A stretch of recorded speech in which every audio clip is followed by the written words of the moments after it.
What a life in hockey this guy led. Very popular skater. Eventually made the Hockey Hall of Fame in 1996. And when you come from Waterloo, Ontario, and you're have the smile this guy had, could light up a room.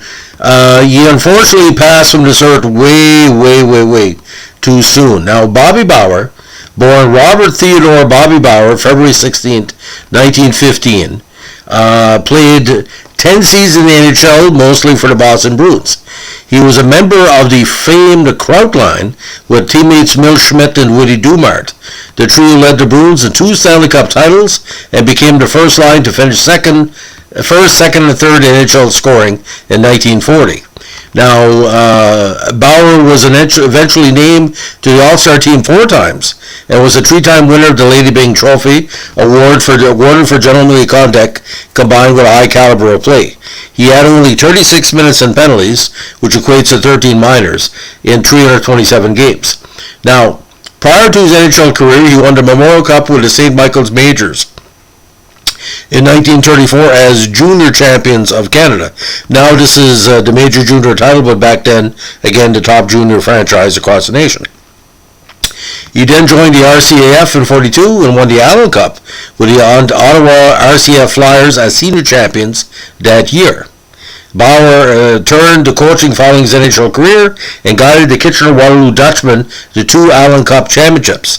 The Dutchmen eventually were sent to represent Canada at the 56 Winter Olympics, where Bauer coached the team to a bronze. He also coached the Canadian entry at the 1960 Winter Olympics that won a silver. He also assisted his brother David in creating the Canadian national hockey team in the 1960s, Father David Bauer. He was inducted into the Hockey Hall of Fame, like I said, in 1996.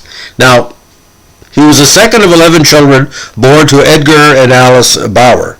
His elder brother Frank was later mayor of Waterloo, and he had 9 younger siblings: Eugene, Jerome, Alice, like you said, David, Raymond, Mary, Rita, Therese, and Margaret.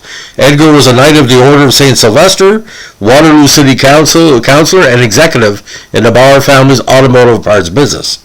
Now, like many Canadians, the Bauer children learned to play hockey in the backyard rink, and Bobby grew up playing hockey in the Kitchener-Waterloo zone before moving to Toronto in 1930, where he attended St. Mike's College and played junior first with the St. Mike's Buzzers in 31, followed by 3 years with the St. Mike's Majors.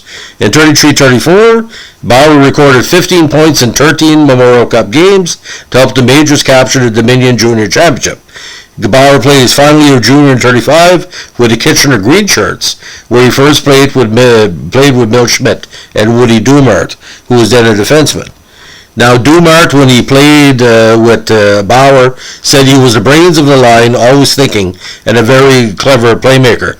And if anybody saw this, him play, know that Bauer had a brain for hockey. Now, eventually all 3 players were signed by the Boston Bruins, and Bauer was assigned to the Boston Cubs of the Canadian American Hockey League for the 36th season. He eventually scored 15 goals for the Cubs in 48 games, then was promoted to the Providence Reds of the International American Hockey League in 37. It was with the Reds at Bauer's right wing, Schmidt at center, and Dumart, who moved from defense up to left wing, were first placed together as a line. Now, owing to their shared German heritage, the trio was initially called the Sauerkrauts by Providence coach, the great Albert Leduc, though the name was shortened and they were known as the Kraut Line for the majority of their careers.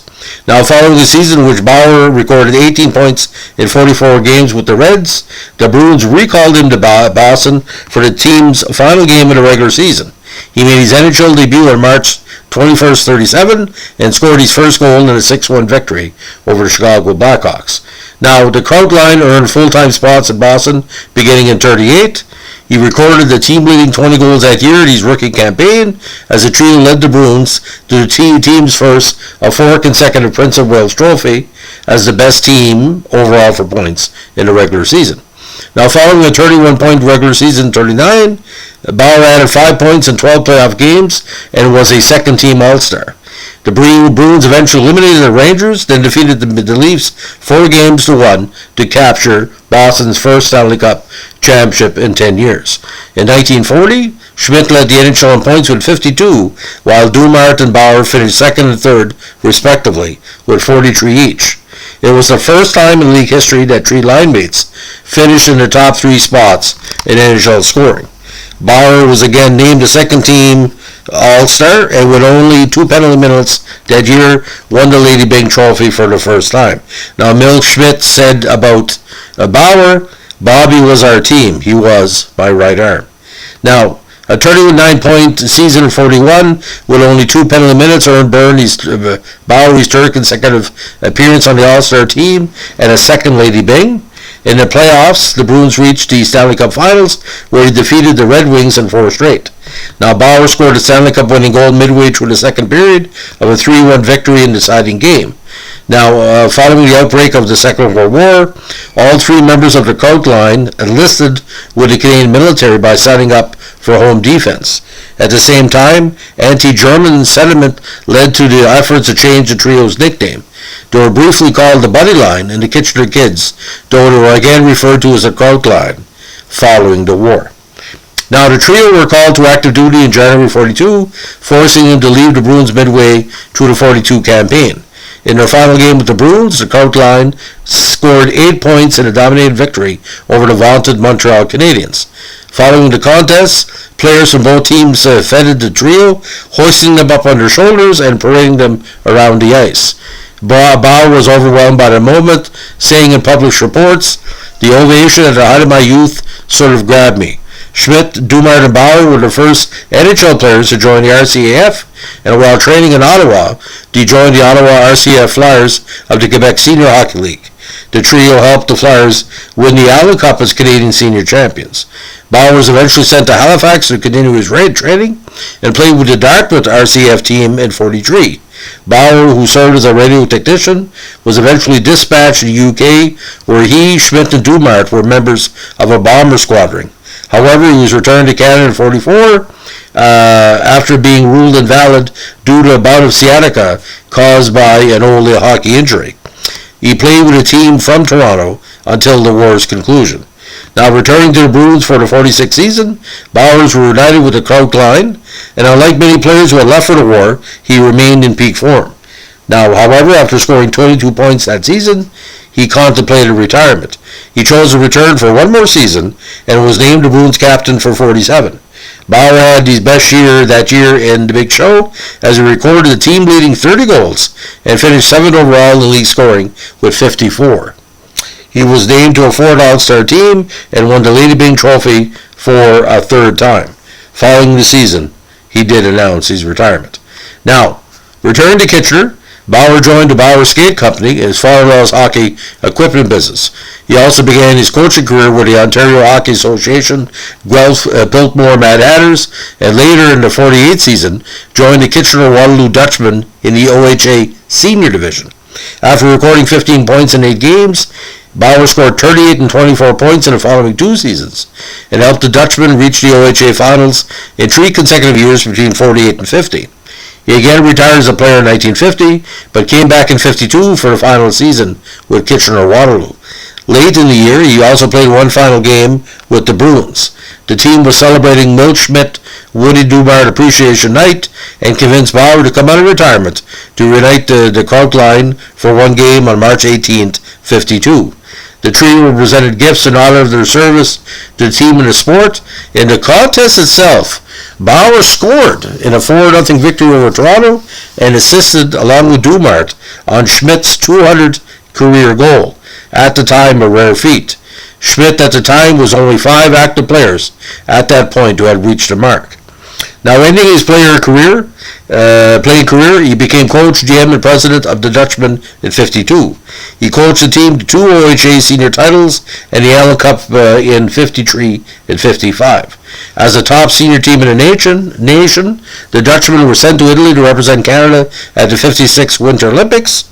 Bauer was pleased with the way his team adapted to European rules, and the Dutchmen were expected to bring home the gold medal. However, the team was shocked by an American entry, which knocked them off 4-1. And though they had still had a chance of gold due to the round-robin format of the tournament, the Dutchmen were eventually defeated by the Soviets, at a time a relatively unknown and emerging hockey power, by a 2-0 score despite outshooting the Soviets 23-9. Canada was then relegated to the bronze medal, at the time the worst finish in the nation's Olympic hockey history. Now, Bauer retired as a coach following the Olympics. However, the Dutchmen, augmented by players loaned from other teams, were again sent to represent Canada at the 1960 Winter Olympics. The team's coach, Bill Durden, the Hall of Famer, resigned following a 6-game losing streak, and after several other candidates were unable to take the necessary time off to coach the squads at the tournament, the CAHA, the Canadian Amateur Hockey Association, convinced Bauer to return. The Canadians also lost only one game in the tournament, the United States. The final game in the tournament had been scheduled between Canada and the Soviets, as it was expected to be the gold medal match. However, the Americans won all their games. Consequently, the match determined the silver medal, which Canada claimed with a 8-5 victory. Now, on a personal level, Bauer partnered in the Guelph-based electronics company and resided in Kingston with his wife Marguerite and sons Bobby Jr. and Bradley. He also partnered with Woody Dumart and his stick manufacturing company, and was a director of the Kitchener Rangers Hockey Club. His brother, the famous Father David Bauer, convinced CHA officials in '62 to abandon the practice of sending a club team to represent Canada internationally in favor of building a true Canadian national team. Bobby assisted his brother's efforts in creating the team by sharing his coaching knowledge and helping to formulate how the team was to be formed. The first national team played at the '64 Winter Olympics, where it finished a controversial fourth. On September 16, '64, unfortunately, Bauer suffered a heart attack while golfing and died at the age of 49. He was eventually inducted into the Hockey Hall of Fame by the Veterans Committee in '96, but he easily could have been put in the mid-1960s, but at the time there was some aspect of the controversy of the David Bauer versus the NHL pros situation, but well deserving. A little bit late, but never too late. Now, upon learning of Bauer's death, former Kraut Line member Woody Dumart told his Canadian press there was no better person than Bobby. He gave everything he had. He was the brains of the line, always thinking, and a very clever playmaker. A controversial NHL president Clarence Campbell also said Bauer was truly an outstanding player. Bobby was a great credit to both professional and amateur hockey. And what a legacy the Bauer family has across Canada. And I get inspired to do this podcast by representatives of Rhode Island Reds Heritage Society, who posted a photo about Mr. Bauer on their site. And if people across Canada want to learn anything about hockey, you would learn the dedication through Bauer's career. You look at all the great players he played for, the amateur teams, the pro teams, the OHA senior, where senior teams had a great great results. But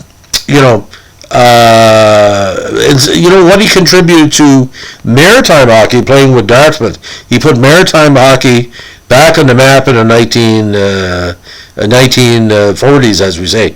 Now, final NHL totals, very impressive. 123 goals, 137 assists, 260 points in 227 games. Playoffs, 19 points, 11 goals in 48 games. Now, again, never a first-team All-Star in the NHL. I still don't understand why. 1939, 40, 41, and 47, second team, and Lady Byng, 40, 41, and 47. And if you're going to write the history of the 1930s and the 1940s about the NHL, the Boston Bruins of that era wrote the hockey. And let me tell you something, ladies and gentlemen. If I could package the excitement and the pride that people had about the Kraut Line, it's beyond the beyond. I was a young kid. I think I was 4 or 5 years old, and Montreal had lost to Montreal had defeated Boston in the '71 playoff, and I heard someone within my family, it was only 6 or 7, he said the Kraut Line would have never allowed this to happen. And my dad nodded, and I asked Dad, I said, who's the Kraut Line? He said, let me tell you a story. So this podcast is also dedicated to my father that was a big Montreal fan, but he respected the Bruins, especially the Kraut Line, because they kind of held back Montreal from the dynasty years of the 1940s. They had to basically get better to knock off Boston and Toronto. But when this line was flying, ladies and gentlemen, the only people who could beat them was themselves. And that's the best compliment I'd say. So that's the legend of Bobby Bauer. If there's anybody out there who wants to share memories about the Bauer family, Bauer extended family, the Kraut Line, please do so. Give me a like, comment, or subscribe. We are getting very close to 500 subscribers. Again, doesn't sound like much, but there's no monetization here. It's word of mouth, and it's you, the listeners, that give legacy to what we're doing, because you're taking time to be reminded and to celebrate the legacy of the people we're profiling. I don't think there's any other channel like this on the internet. It's because maybe people are kind of, lazy when it comes to celebrating hockey history. It's all there. You just have to put it together. Thanks for listening. Bye.